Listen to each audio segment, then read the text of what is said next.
नमस्कार, मैं हूँ सुशील शंकर विक और आप मेरे साथ देख रहे हैं आपका अपना channel stories by Wick.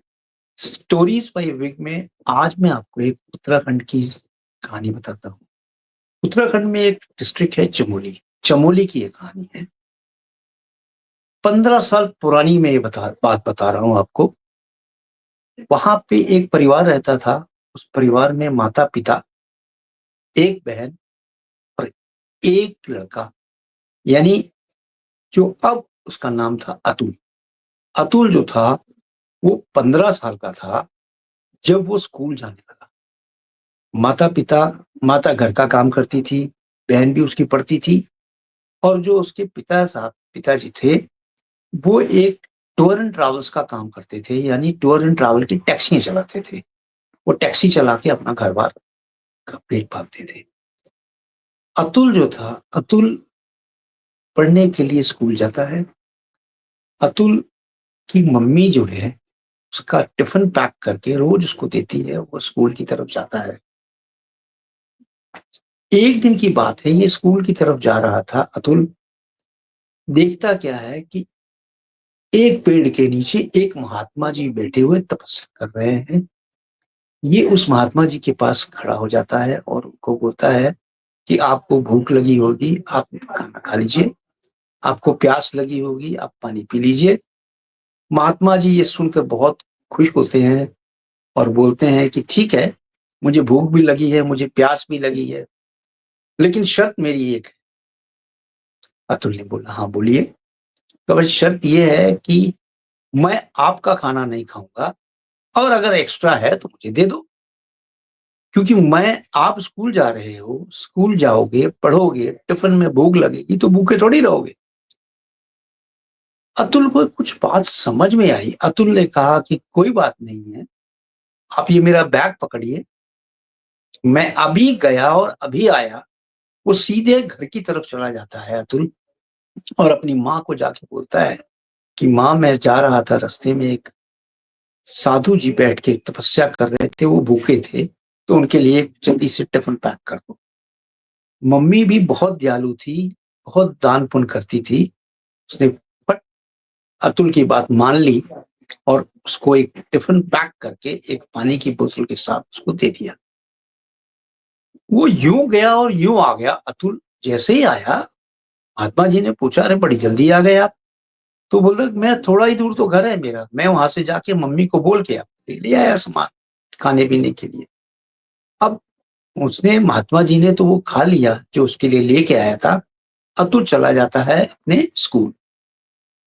School से वापस जब आता है तो महात्मा जी को वहाँ नहीं पाता है, लेकिन वो उसके दिमाग में एक बात बैठ गई थी कि जब भी वो स्कूल की तरफ जाएगा, सवेरे वो रोज़ 15-20 दिन तक उनकी सेवा करता रहा। यानी कि मम्मी उसका टिफ़िन पैक करके देती थी महात्मा जी के लिए और उसको वो महात्मा जी को देता हुआ स्कूल चला जाता था।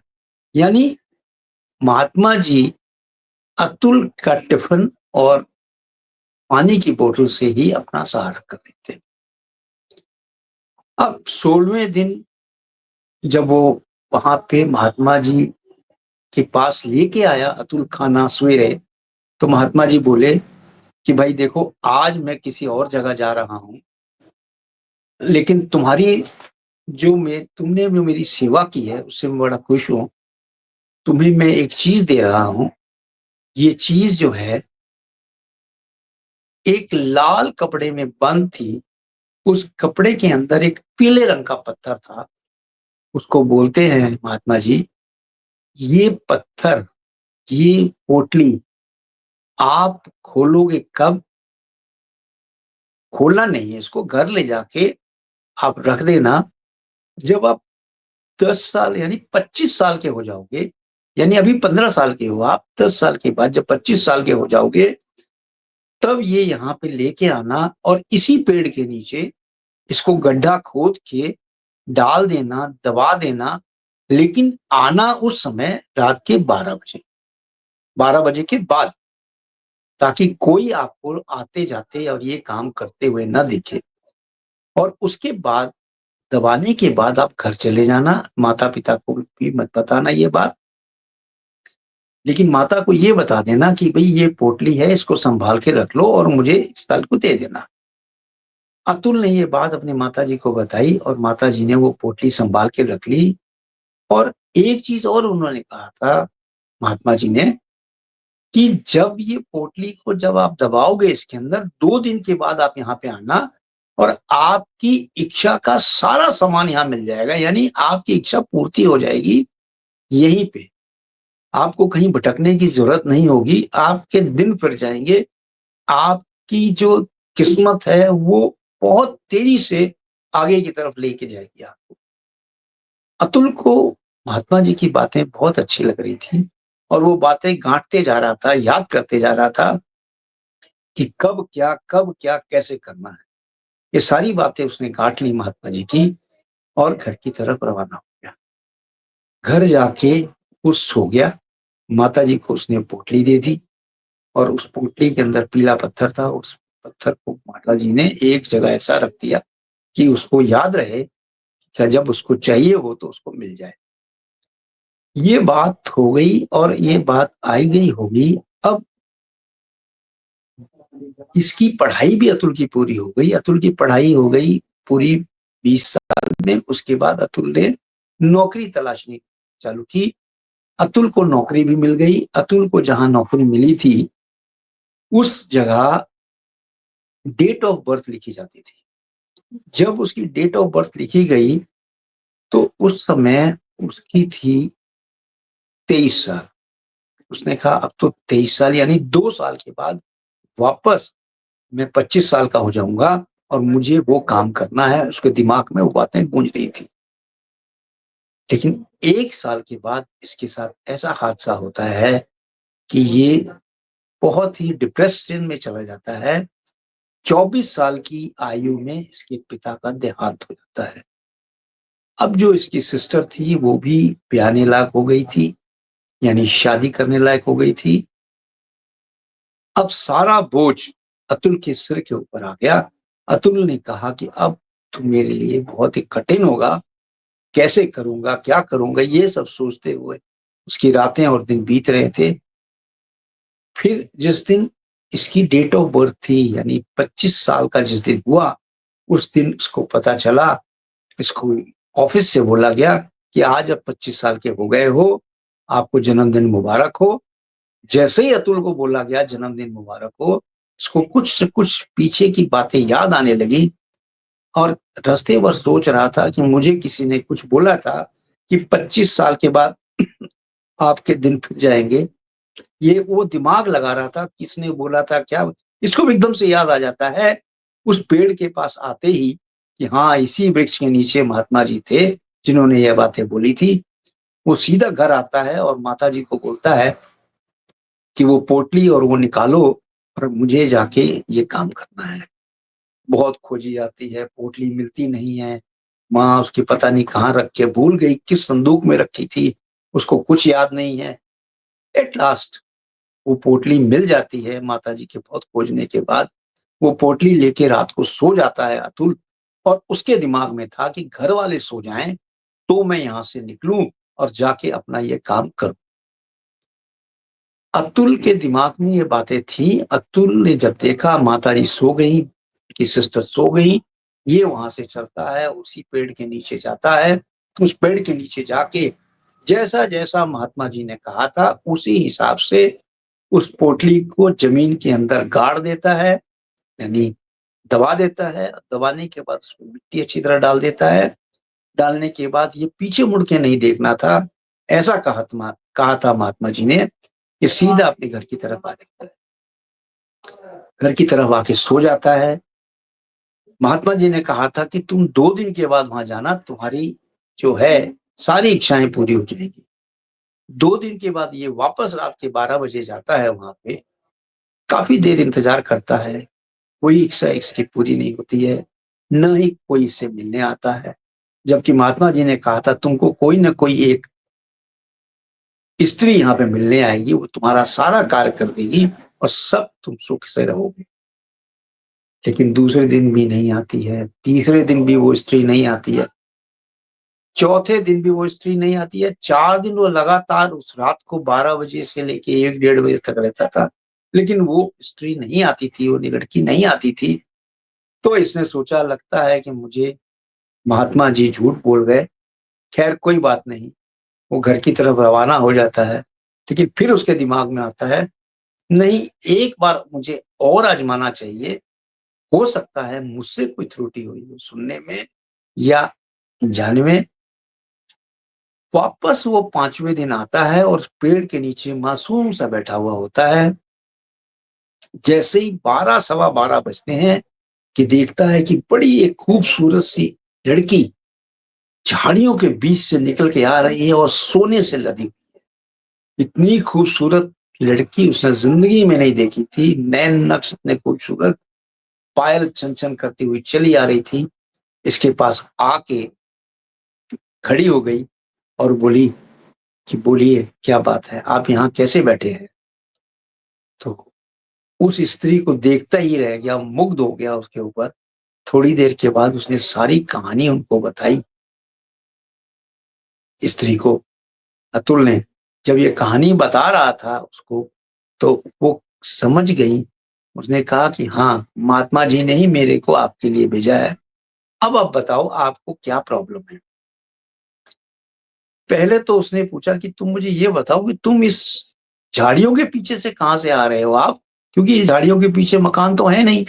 उसने कहा नहीं है, मकान है। मैं अपने माता-पिता के साथ नहीं रहती हूँ, मेरी पिताजी की डेथ हो गई है, मैं माताजी के साथ अब मैं रहती हूँ, इस पहाड़ियों के पीछे मेरा एक मकान है। तो इतना बात करके वो बात ही करते हैं, करके अतुल से थोड़ी-सी बातें करता है और फिर घर की तरफ रवाना हो जाता है। वो इस लड़की बोलती है कल फिर आना आप यहाँ पे, जो बातें रह गई हैं हम और बातें करेंगे।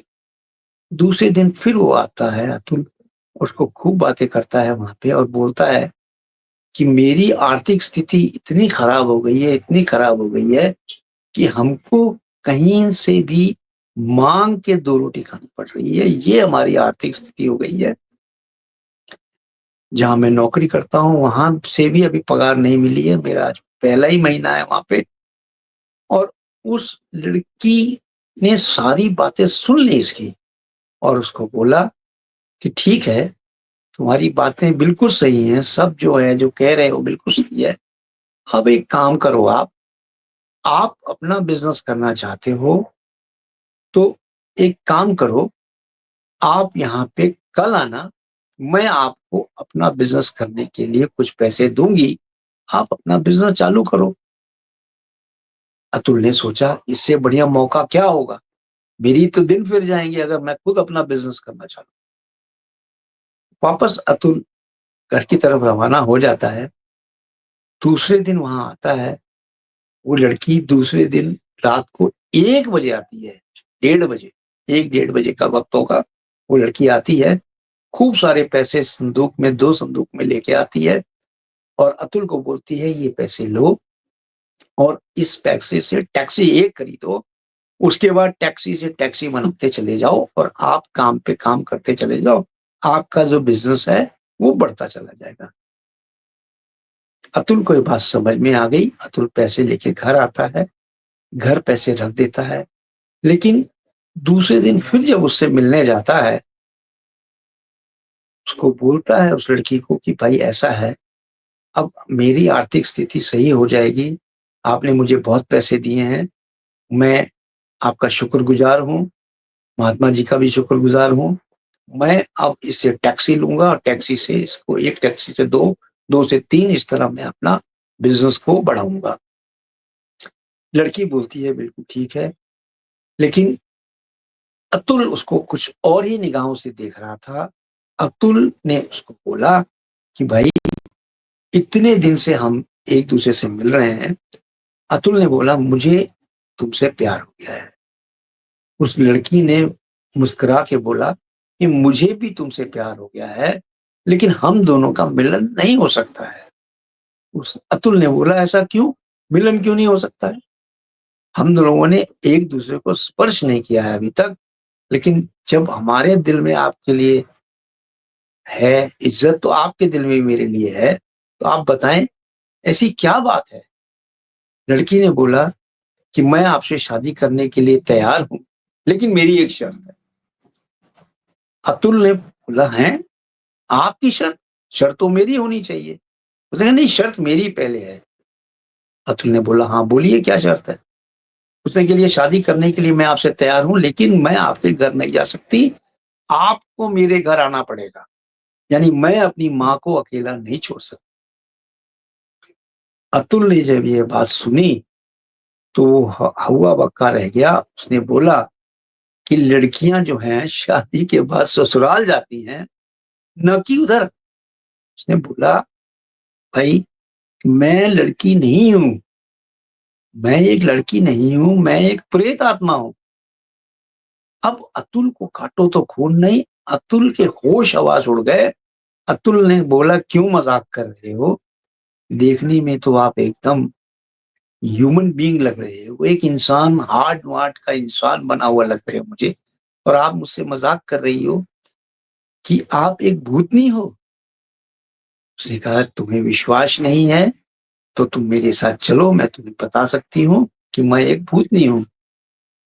लेकिन अतुल को ये सारी बातें उसकी लग रही थी कि मनगढ़ंत हैं। लेकिन अतुल ने बोला कि मैंने तो फ़िल्मों में देखा है, मैंने स्टोरीज़ में पढ़ा है कि भूत-भूतनी के चेहरे ही ऐसे होते हैं, और पैर टेढ़े होते हैं, और भी कई चीज़ें होती हैं, आँखें एकदम से लाल होती हैं। उसने बोला, हाँ भाई, मैं वही भूतनी हूँ, लेकिन मैं दूसरे किस्म की भूतनी हूँ। आपको डराने के लिए नहीं, बल्कि आपको हेल्प करने के लिए मैं आई हूँ। महात्मा जी ने मुझे आपके लिए भेजा था कि आप संकट में हो, आप एक अच्छे इंसान हो, आपको हेल्प करने के लिए भेजा था। उसने बोला, अच्छा। उसने कहा, चलो ठीक है, अगर आप मुझे अपने घर ले जाना चाहती हो, मैं इस शर्त पे आपसे शादी नहीं कर सकता। अतुल ने बोला कि ठीक है, लेकिन हम लोग मिल तो सकते हैं। उस लड़की ने बोला, नहीं, आज हमारी आखिरी मुलाकात है, आपको जो कुछ भी कहना है आज मुझे कह दो। आज के बाद हम एक-दूसरे से नहीं मिलेंगे, क्योंकि मैं भी और दूसरे कामों में व्यस्त हूँ, मैं और कहीं जाऊँ काम करने। लेकिन हाँ, एक शर्त है, आपको जब भी कोई दिक्कत हो, जब भी कोई प्रॉब्लम हो, इसी पेड़ के नीचे आ जाना, लेकिन आना रात के 12-1 बजे के बाद, और आके इंतज़ार करना। हो सकता है कि मैं 1-2 दिन ना आऊँ, काम में व्यस्त हूँ, लेकिन मैं आऊँगी ज़रूर आपके पास, आपको हेल्प करने के लिए, आपकी दिक्कतें दूर करने के लिए। इतना कहते ही वो लड़की ने कहा कि ठीक है, अब मैं जाती हूँ, और अब आप भी अपना ख़्याल रखना, आप अपना बिज़नेस को धीरे-धीरे बढ़ाओ। इतना कहते ही वो लड़की पीछे मुड़ के चली गई, देखता रह गया। अतुल की आँखों से आँसू आ गए कि इतनी खूबसूरत लड़की भूतनी अगर अपने को कह रही है, तो क्या है ये? ये दुनिया है, क्या है? उसके दिलो-दिमाग में वो लड़की बैठी हुई थी, लेकिन वो चली गई। अतुल घर आता है, 1-2 दिन डिस्टर्ब रहता है, डिस्टर्ब रहने के बाद वो अपना धीरे-धीरे काम को और बढ़ाता है। वो भूल चुका था उस भूतनी को। उसकी शादी हो गई थी, अतुल ने अभी अपनी शादी कर ली थी, उससे पहले उसने अपनी बहन की शादी की, बड़े धूम-धाम से अपनी बहन की शादी की, और शादी करने के बाद जो माता-पिताजी की जो इसकी इच्छा थी कि बढ़िया से बढ़िया शादी हो, उसकी बिटिया की, उसने की। माताजी भी साथ में थी, माताजी भी बहुत खुश हुईं, और जो अतुल था, उसने अपना जो बिज़नेस था, वो बिज़नेस बहुत ही बढ़ा लिया, और आज भी टूर एंड ट्रैवल्स के नाम से, टूर एंड ट्रैवल्स उत्तराखंड के नाम से उसका ये बिज़नेस चलता है, और आज भी वो अतुल उस बिज़नेस को आगे की तरफ लेके जा रहा है। आज पता नहीं कितनी टैक्सियाँ हैं उसके पास, कितनी चीज़ है। अतुल की जो बच्चे हैं, वो 2 बच्चे हैं, 1 लड़का है, 1 लड़की है। दोनों ही बहुत बड़े हैं, काम करते हैं, पढ़ते हैं, फैमिली उनकी उनकी बहुत अच्छी है। माताजी भी का देहांत हो गया था बीच में, माताजी भी नहीं रही, स्वर्गवास हो गई थी। अब ये इतनी अच्छी जो चीज़ें थी, ये सारी एक नेक इंसान को ही मिलती है और एक नेक भूत-प्रेत जो होते हैं वही करके जाते हैं। आप देखिए कितने ही भूत-प्रेत होते हैं, जो नेकी कर दरिया में डाल वाला जो कहानी है ना, वो नहीं है इसमें। जो अगर आप नेकी करते हैं तो आपको उसका रिटर्न ज़रूर मिलता है। अब आप देखें इस अतुल ने महात्मा जी को बगैर किसी लोभ के खाना दिया था, पानी दिया था, केवल 15-20 दिन। उस in turn off Mahatma ji ने भी उसको बहुत कुछ दे के गए। उसकी ज़िंदगी भी सँवार के गए। भूत-प्रेत जो हैं, कई प्रकार के होते हैं। कुछ पॉज़िटिव होते हैं, कुछ नेगेटिव होते हैं। अब देखिए कि आप सुनने में तो कई चीज़ें आती हैं कि भूतों के पैर टेढ़े होते हैं, वो नैन नक्श ऐसे होते हैं, दाँत नोकीले होते हैं। ऐसा कुछ नहीं है। भूत-प्रेत भी इंसानों की तरह ही ट्रीट करते हैं, इंसान ही हैं वो। और किस ज़ोन में भूत-प्रेत रहते हैं, वो देखना पड़ता है। किस ज़ोन में गया है वो भूत और किस तरह का बर्ताव कर रहा है। आपको ये कहानी कैसी लगी? आप कमेंट बॉक्स में बताइएगा और आपके पास भी अगर कोई स्टोरी हो, तो स्टोरीज़ बाय विक में आप भेज दीजिएगा। मेरे व्हाट्सएप नंबर पे भेज दीजिएगा या आप ईमेल कर दीजिएगा। हम आपकी स्टोरी को भी यहाँ पे बताएँगे और अच्छी तरह से आपकी स्टोरी को लोगों को समझाएँगे। हमारा मकसद स्टोरी को बताना, आपको डराना नहीं है, केवल आपको आगाह करना है और आपको सतर्क करना है। यानी आप सतर्क रहेंगे तो दुनिया सतर्क रहेगी और आप अगर खुश हैं तो दुनिया खुश है। कहने का ये मतलब है बैड इविल्स भी हैं यहाँ पे, गुड इविल्स भी हैं इस धरती पे। लेकिन आप सँभल के चलिए, आप सँभल के रहिए और आपके ऊपर कोई भी अटैक नहीं करेगा। हनुमान चालीसा कंठस्थ कर लीजिए। हनुमान चालीसा बिल्कुल याद होनी चाहिए। कभी भी संकट में आप रहें, हनुमान चालीसा का पाठ करें। आपको ये कहानी कैसी लगी बताइएगा। चैनल को सब्सक्राइब कर लीजिए ताकि हम आपके पास जुड़े रहें। आप लोग का आभार। Thank you very much. जय हिंद, जय भारत।